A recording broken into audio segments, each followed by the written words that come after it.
If the temperature of, नहीं दूसरा एक बार पहले लिखा फिर साथ में कर लें, ज्यादा नहीं है, 20-25 मिनट का है। सुनो, if the temperature of body is increased by, नहीं, if the temperature of body is decreased by, if the temperature of body is decreased to, लिख लो, decreased to 1/3, 1/3, if the temperature of body is decreased to 1/3, then the radiation emitted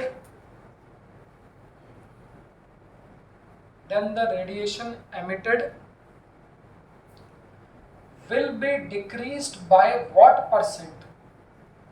Radiation emitted will be decreased by what percentage? सही? हाँ, next question लिखना। Next question, if the temperature of a body is, नहीं, next question, next question लिखना, next question लिखना। Next question है, if the temperature of a body is increased bye, if the temperature of body is increased bye, बच्चों,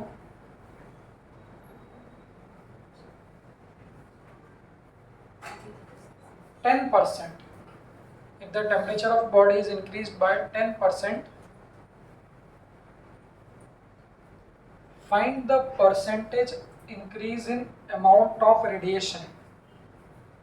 Find the percentage increase in the amount of radiation. सही है क्या? चलिए सब type का एक एक करा देता हूँ। चौथा लिखना, हाँ चौथा लिखना, if the temperature of a body is increased by 2%, the temperature of a body is increased by 2%, then find the percentage increase in power. Then find the percentage increase in power. मुस्कान को देख के एक बात याद आई, छोटा लिखने से लेके, एक बच्चा था राहुल रावल,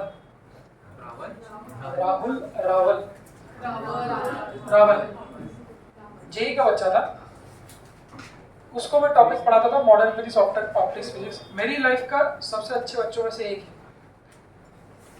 एक्सट्रीम ब्रिलियंट बच्चा, जो मैं कहता हूँ बिल्कुल शांत बैठना चाहिए, वही ना, जितना गहरा पानी बिल्कुल उतना शांत। अब 11th में भी उसको मैंने मैकेनिक्स पढ़ाया था, वहाँ बहुत सारे टीचर पढ़ाते थे उसको ऐसे। जब हम पहली बार पढ़ाने गए तो एटीट्यूड फुल एटीट्यूड, ना ध्यान देना, कुछ चूतिया समझ रहा है, पढ़ा रहा हूँ अच्छा लग रहा है, चलो इग्नोर कर दे।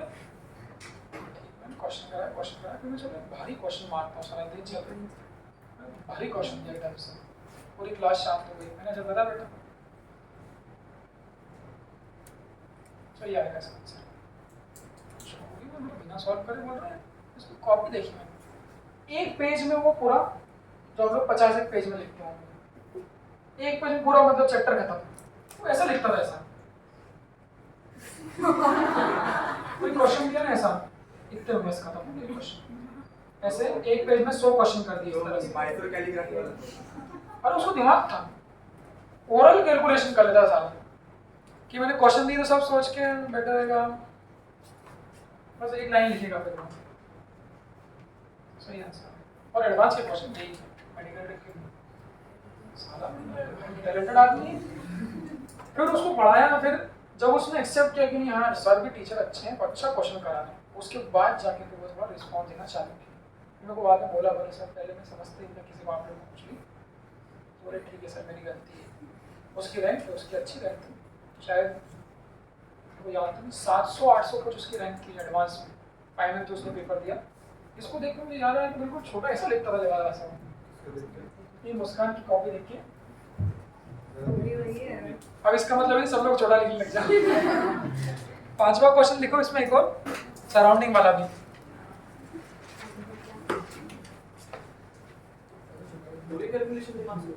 बहुत तेज। देखो दिमाग से कैलकुलेशन करना सीखो, इसकी आदत डालनी पड़ती है। जैसे मैं खुद भी दिमाग से कैलकुलेशन कर लेता हूँ, 8-9 स्टेप तक का मैं खुद कर सकता हूँ दिमाग से, आगे के 8-9 स्टेप क्या चलने वाली। तो आप लोग खुद भी प्रैक्टिस करो, स्टूडेंट लाइफ में ही आना चाहिए। अब जैसे ये सब क्वेश्चन, नीट का क्वेश्चन तो कम से कम ऐसा होना जिसमें पेन चलाने की जरूरत मिनिमम हो, नीट और जेईई मेंस का। ये सब स्टेप आगे देखना सीख लिया करो। ये ऐसा नहीं कि मुझे आती इसलिए। आप लोग मेरे पास क्वेश्चन लाओ, मैं 90% ओरल कर दूंगा। कैलकुलेशन दिमाग में आना चाहिए पहले से आगे क्या बनने वाला है। p प्रोपोर्शनल टू t की पावर 4 है, 10% बढ़ाया तो उसको 1.1 लिख दिया, उसका रेशियो आएगा 1.1 की पावर 4 तो 1.1 to 1.21 करेंगे 12 12 144 14 तो ये 1.46 आ जाएगा सर। ऐसे ओरल कैलकुलेशन से क्या नीट में जगह भी नहीं रहती, और एग्जाम में लिखना अपने आप में एक टाइम वेस्ट होता है। जब आप लोग एग्जाम देने जाओगे तो ये सिखाएंगे आपको, नहीं तो बहुत से लोग क्या करते हैं, देखो कितनी सिली मिस्टेक्स आप लोग करते हो। जैसे मैंने कोई क्वेश्चन दिया न्यूटन्स लॉ ऑफ कूलिंग का, आप लोग कैसे चालू करोगे, तो आप ऐसा लिखोगे अपॉन 10 बराबर k 50 + 40/2 माइनस, ये सब गलत स्ट्रेटजी। हालांकि अभी आप लोग 11th में हो, आप लोगों को ये सब चालू करना चाहिए। ये तो टाइम वेस्ट कर दिया ना आपने, ये क्यों लिख रहे हो, क्या ये नहीं जानते? ये तो मालूम है कि वैल्यू क्या है। ये स्टेप ही नहीं लिखना है, ये स्टेप ओरल जाए। पर ओरल में एक प्रॉब्लम है, गलतियां तो उसके लिए आपको प्रैक्टिस करनी पड़ेगी। बट जो पहली स्टेप डायरेक्ट पढ़ना चाहिए, वो पहली स्टेप ये पढ़ना चाहिए, कैलकुलेशन ओरल। तो 1 बराबर k और ये ओरल, तो डायरेक्ट पहली स्टेप में k की वैल्यू, अगली स्टेप में दूसरा फॉर्मूला और तीसरी स्टेप में आंसर। थोड़ा कैलकुलेशन को अच्छा करो, ठीक है। 5वां क्वेश्चन लिखना। हाँ ऐसा लिखना, if the temperature of a sphere is, if the temperature of a sphere is 27 degrees Celsius,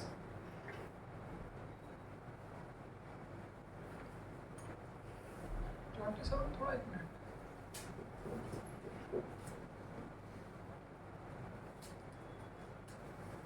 ठीक है। if the temperature of a sphere is 27 degrees Celsius and temperature of surrounding is -73 degrees Celsius,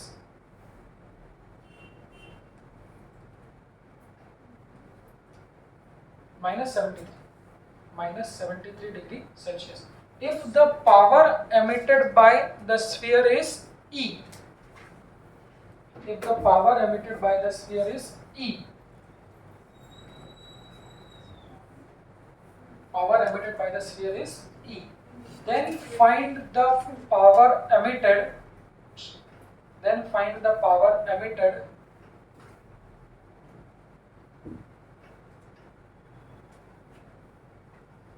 if the temperature of sphere is, if the temperature of sphere is increased by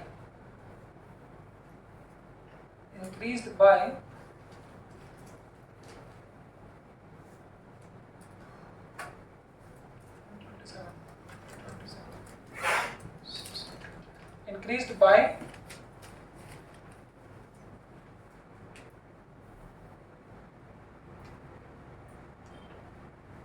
पहले कितना लिखा है 27 ना,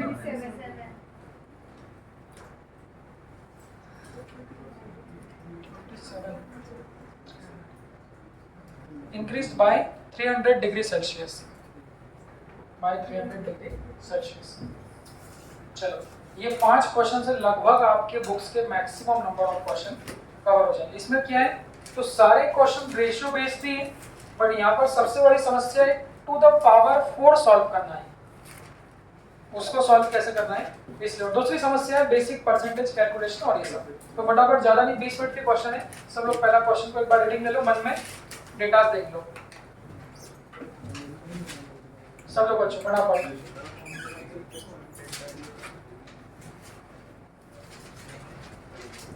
हाँ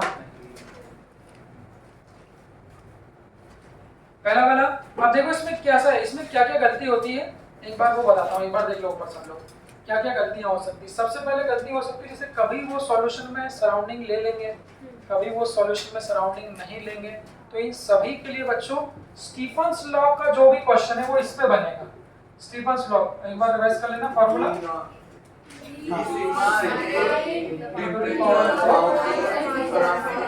पूरा formula तो यही होता है।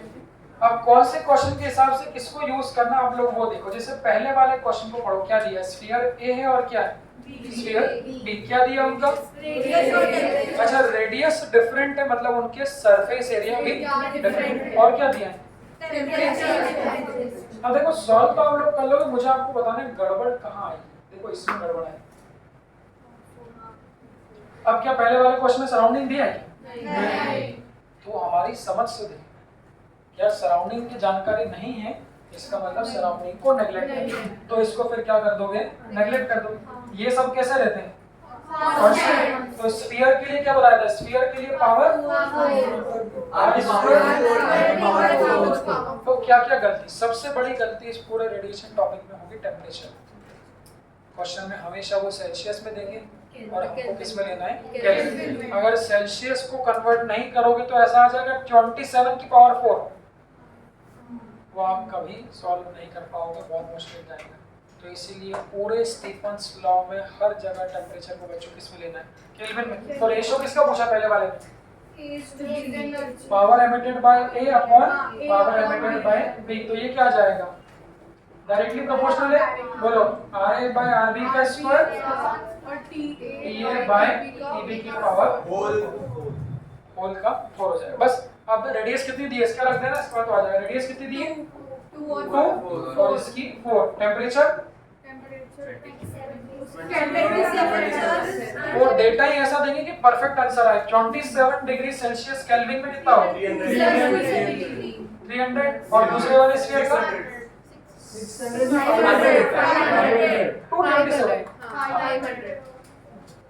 600 ही आएगा ना? 500 नहीं 600 ही आएगा। 600 ही आएगा। नहीं 500 आएगा। 227 में 500 जितना सेल्सियस में बढ़ता है उतना ही केल्विन में बढ़ता है। तो वो कितना हो जाएगा? 500। तो ये कितना हो जाएगा पहले? 300 अपॉन 500 पावर 5। तो वैल्यू देंगे प्रॉपर कड़ी आएगी। 0 से 0 बढ़ गया तो यहाँ पे कितना आ जाएगा? 2। तो 1/2 का स्क्वायर 1/4 हो, और 3 की पावर और 3 की पावर 4 81 और 5 की power 4 620। This is the ratio of power emitted by both. चलो सेकंड क्वेश्चन पढ़ो। लिखना नहीं, पहले देख लो सारे एक्शन फिर शांति से लिखना। पढ़ो पहले पढ़ लो। सेकंड वाला क्वेश्चन देखो क्या है।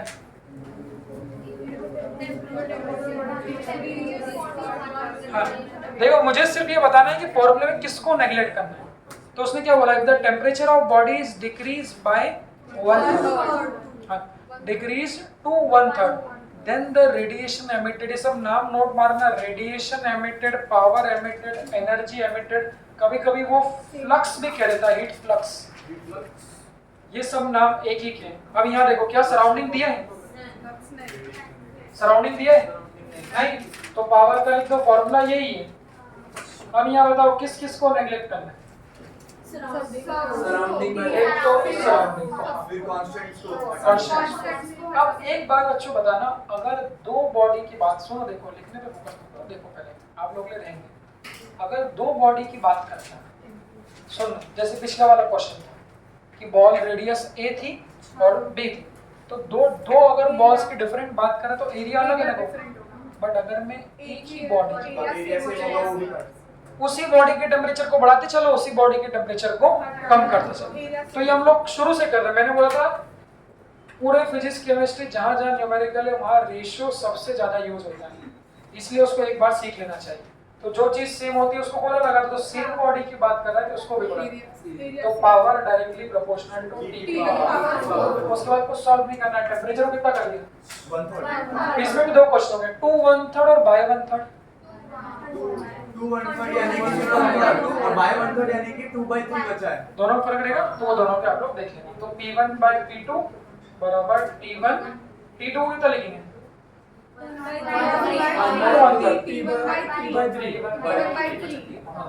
सॉल्व कर लोगे तो P1 by P2 81 तो P2 बराबर P1 by 81। इसका आंसर ऐसा कैसे बनेगा? सुनो आंसर ऐसा नहीं बनेगा। आंसर फैक्टर में कैसे बोलते हैं वो, तो फैक्टर बताना। अगर टेम्परेचर को देखो बच्चों, यहाँ से अगर डायरेक्ट अगर टेम्परेचर को 1/3 कर देंगे तो ये 1/3 की पावर 4 तो जो पावर एमिटेड है वो कितने के फैक्टर से कम हो जाएगी? 1/80। फिर परसेंटेज भी लिख सकते हैं, वो हम लोग आगे वाले क्वेश्चन में करेंगे। थर्ड क्वेश्चन देखो क्या ये इसको 1/3 कर दिया तो p की पावर 4 है तो 1/3 की पावर 4 क्या होगा 1/18 सर इस वाले क्वेश्चन में भी परसेंट पूछा है। किसी परसेंट पूछा है अच्छा ये समझ में आया? हाँ वो समझ गया ऊपर वाला फैक्टर वाला प्रोसेस ये वही है मैंने इसको डायरेक्ट बता दिया हाँ परसेंट निकालने वाले क्वेश्चन इसमें थोड़े ठीक रहते हैं किसी भी चीज का परसेंट कैसे निकालते हैं P2 minus P1 अब उसको जान लो परसेंट कैसे निकालते हैं final minus initial divided by initial अरे सुनो सुनो सुनो सुनो सुनो तो पहले पावर P1 था 1 मतलब हमेशा पहले बाद में पावर P2 टेम्परेचर को 1/3 किया तो जो नया इसको पढ़ना सीखो P2 मतलब जो बाद वाला पावर है वो पहले वाले पावर की तुलना में क्या हो गया 81 तो अगर बोलूंगा what will be the percentage change तो वो लिखोगे फाइनल कितना है P2 माइनस इनिशियल कितना है P1 अपॉन P1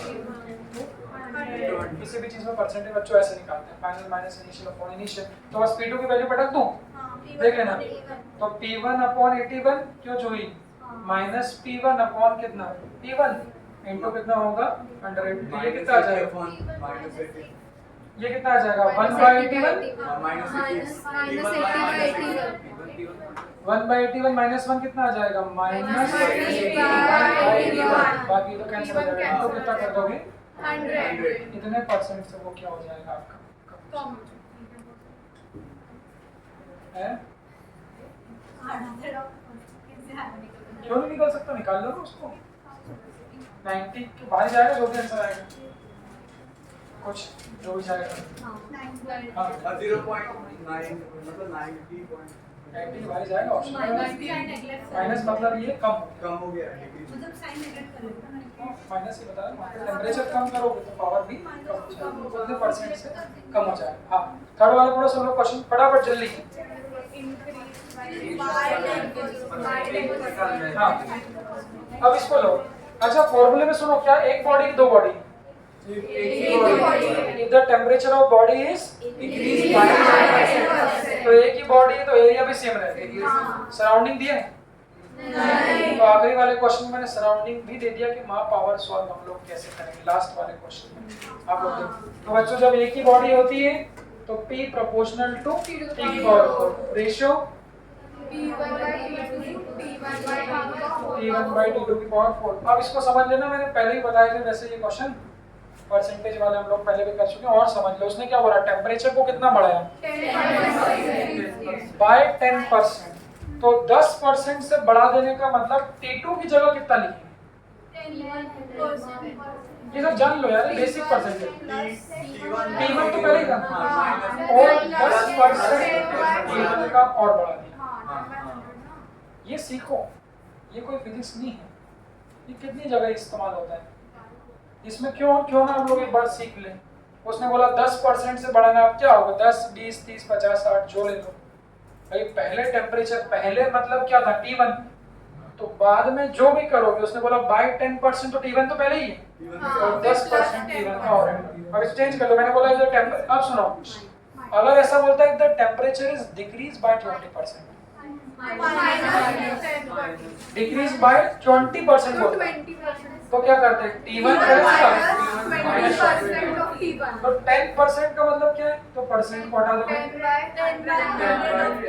T1 तो P1/P2 बच्चों इज इक्वल टू T1 और ये कितना हो जाएगा 1.1 T1 इस पूरे की पावर 4 तो ये T1 से T1 देखो करिए अब ये थोड़ा करना पड़ेगा 1.1 की पावर 4 तो 1.1 into 1.1 कितना होगा 1.21 हाँ तो 1.1 into 1.1 कितना 1.21 और इसको एक बार मल्टीप्लाई कर दो 1.21 से तो 12 into 12 1.45 के आसपास आ जाएगा 4.46 हाँ तो P1/P2 कितना आ जाएगा इस पूरे की पावर जब 4 करोगे इस पूरे की पावर 4 करोगे तो ये आ गया आपका 1.46 अब इसको आगे सॉल्व करने की दिक्कत है, तो P2 कितना आ जाएगा 1.46 टाइम्स ऑफ P1। ये P2 क्या है? नहीं बच्चों ऊपर देखो, P2 क्या है? फाइनल पावर कितना है? 1.46 इनिशियल। ऐसे करें तो टेम्परेचर को अगर 10% से बढ़ाएंगे तो नया टेम्परेचर 1.1 T1 हो जाएगा। तो जो नया पावर है वो 1.46 टाइम्स ऑफ T1 हो जाएगा। पूछा क्या मैंने? तो ये सीखो, अगर नया पावर मिल गया, ये सीखो ना, तो नया पावर अगर मिल गया है तो बच्चों परसेंटेज कैसे निकालेंगे? P2 minus P1 upon P1 into 100। तो यहाँ पे कितना आ जाएगा? P2 कितना है? रख दो यहाँ 46 P1 minus P1 upon P1 into, तो ये कितना आ जाएगा? तो 0.46 into 100, तो ये कितना आ जाएगा? 46। तो अगर टेम्परेचर को 10% से बढ़ाओगे तो जो आपका पावर है वो 46% से क्या होगा? टेम्परेचर बढ़ाओगे तो बहुत बढ़ेगा, कम करते तो वो -46 आए तो वो 46% से घट जाता। ठीक है, चलो तो परसेंट वाले करना है, बहुत सारे मिलेंगे लाइन से आप लोगों को। हाँ, और लास्ट क्वेश्चन पढ़ लो, फोर्थ वाला भी सही है नहीं? इसके बाद वाला ऐसा है। हाँ, तो फोर्थ वाले में एरर लगाना पड़ेगा, क्योंकि अगर 5% से कम से लगाते हैं तो हम लोग डायरेक्टली वहां पर एरर लगा सकते हैं। ये भी सुन लेना, इसको लिखना है यहाँ पर, ये कॉन्सेप्ट का जब 5% पहले बताया था। तो अगर 10% से बढ़ा दिया, 20% से, 100% से, 300% से, अगर 5% से ज्यादा होगा तो पूरा मेथड फॉलो करते हैं ये वाला। अगर 5% से कम होगा तो डायरेक्ट एरर। इसको हटा दो। तो डायरेक्ट एरर मतलब डायरेक्ट एरर क्या थी? पावर कहाँ जाएगी? आगे। तो उसको क्या लिखोगे? P प्रोपोर्शनल टू T की पावर 4। तो परसेंट डायरेक्ट क्या होगा? 4 times of delta T by. तो लड्डू मसाला हो जाएगा। ये कितना दिया है? 2%। तो डायरेक्ट 4 मतलब कितना हो जाएगा?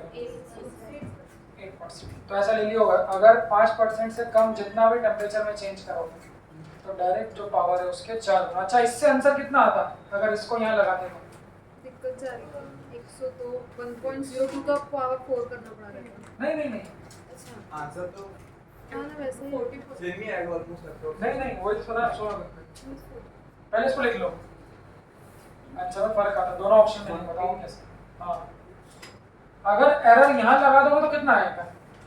अच्छा, उस वाले में एरर हाँ, लगाना है। अगर इस वाले में एरर लगा तो कितना आता है? 10% अगर 40% आएगा। हाँ, तो वो कितना आता है आपका? 40% आएगा। कैसे? जो भी टेम्परेचर में चेंज है उसका कितना? 4 गुना। तो इसके हिसाब से बच्चों देखो आंसर कितना आना चाहिए था? 40, बट आंसर कितना है? 46। इसीलिए हम कहते हैं कि एरर वाला कॉन्सेप्ट से हम लोग जब भी लगाते हैं जब टेम्परेचर में चेंज 1%, 2%, 3%, अगर ज्यादा हो फिर आंसर गलत आता है उससे। हाँ,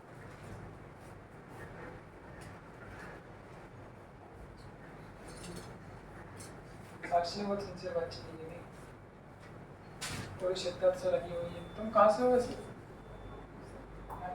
लोकल? बुढ़ाना? खाना क्या होता है पहली बार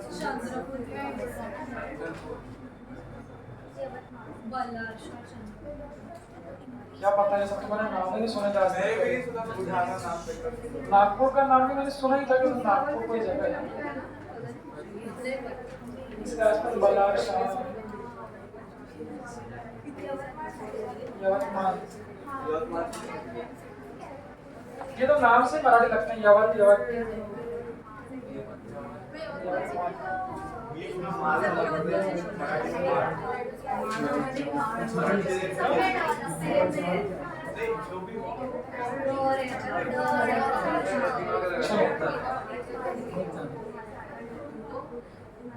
सुनो, लास्ट क्वेश्चन पढ़ो। क्या है लास्ट क्वेश्चन? पढ़ो।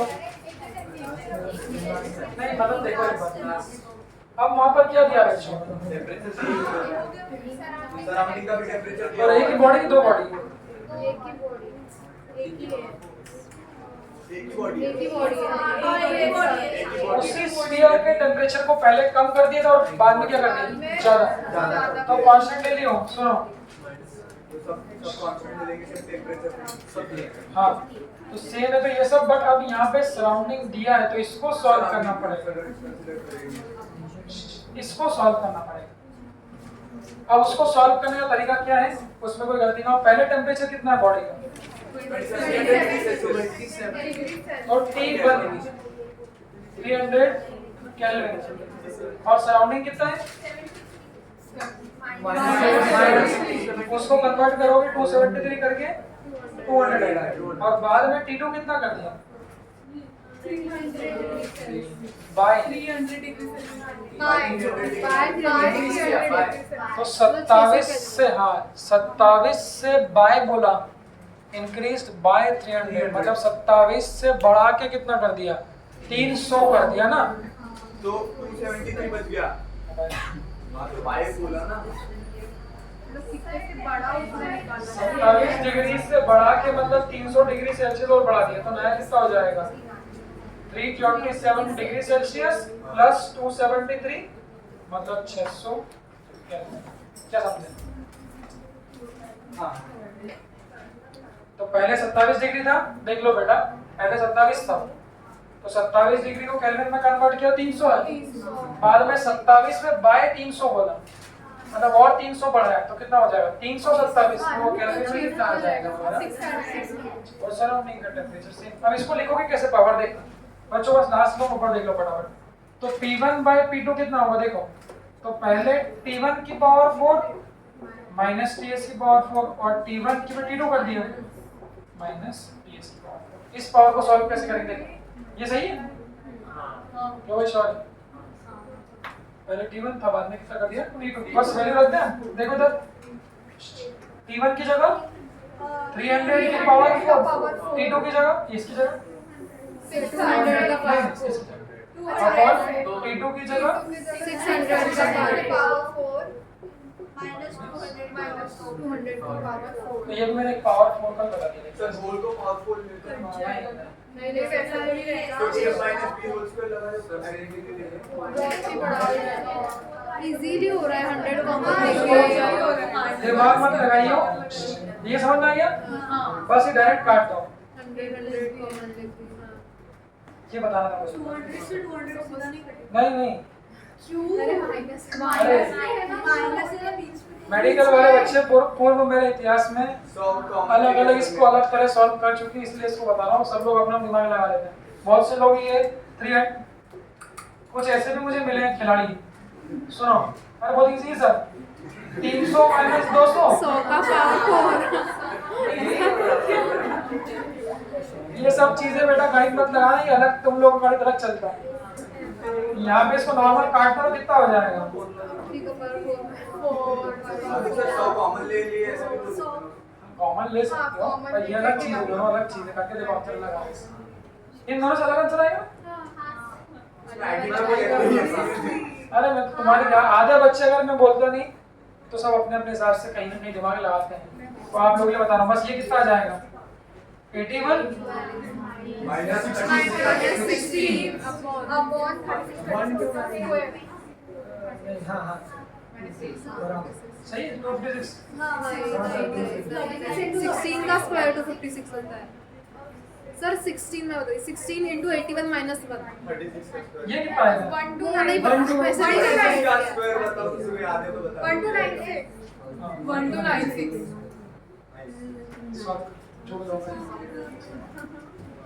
तुम क्या बोले इसको, 16 इंटू 81 माइनस 1, 2 कॉमन दिया था, 2 का पावर 4। ठीक है, तुम्हारा सब्जेक्ट मैथ्स था, मैथ्स था, वो लिया था मैंने, थोड़ा बहुत मतलब पढ़ा हुआ था, मेरा दिखता हो नहीं, मेरे को मैथ्स अच्छा लगता है, मेरे को भी मैथ्स अच्छा लगता है। बस इसको सॉल्व कर लिया, ये हमारी चलिए, तो ये आज की कहानी थी। अब आप लोगों का काम क्या है, कल तो अच्छा कल के लिए टेस्ट में आएंगे, तो टेस्ट नहीं है, सैटरडे, सैटरडे डायरेक्ट वो बड़ी वाली टेस्ट। कोई समस्या नहीं? तो बड़ी और छोटी में सुन लो।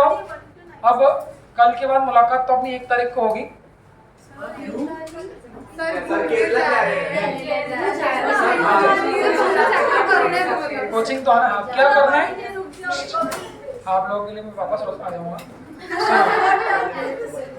अरे सुनो बात, अब कैसे काम करना अगले जो भी दिन, कितने दिन, 8 दिन है, अब उस समय को आप कैसे यूटिलाइज करें। एक तो बिल्कुल आप ऐसा मत कर देना कि फिजिक्स पढ़ना ही बिल्कुल बंद कर दिया, क्योंकि जो मोमेंटम आप लोग ने बनाया इतने टाइम से वो ब्रेक भी हो जाएगा। अब इसमें क्या है, ये अपना कंडक्शन, रेडिएशन और कैलोरीमेट्री की बात हो गई। अब इसमें बचता है अपना क्या, केटीजी और थर्मोडायनामिक्स। तो चूंकि थर्मोडायनामिक्स आसान पार्ट है, दोनों में कॉमन भी है, इन लोगों का भी बैकअप लिया भी था, तो अब उसको क्या करना है, एक प्रॉपर क्लास का टाइम रखूंगा, शाम का रख लेंगे अपन, ऐसा जब आप लोगों की क्लास रहेगी उस